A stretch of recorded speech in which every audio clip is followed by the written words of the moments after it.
मागच्या वर्षी मला विगोर कंपनीचे काही प्रोडक्ट वापरले मी, जसं कॅल्मेक्स गोल्ड वगैरे, अल्बर्ट सोल्युशन. तर याचा कॅल्मेक्स गोल्डचा सेटिंगमध्ये चांगल्यापैकी सीताफळामध्ये मला रिझल्ट आला, कारण खूप प्रॉब्लेम येतात सीताफळ सेटिंगमध्ये.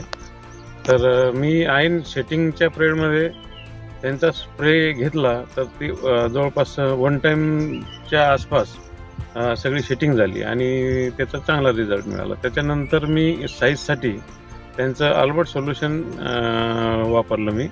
तर त्याचं फळाची चकाकी किंवा साईज आणि गोडी या तिन्हीमध्ये त्याचा चांगल्या प्रकारे फायदा झाला असा आमचा अनुमान आहे. तर त्यामुळे आम्हाला मार्केटमध्ये 2 पैसे शिल्लक मिळाले आणि मालही ॲव्हरेजही चांगलं मिळालं. तर यावर्षी मी आता तुमच्या विगोरचा सगळं ॲप्लिकेशन वापरण्याचा प्रयत्न करणार आहे आणि त्याचा अनुभव घेण्याचा मी प्रयत्न करणार आहे.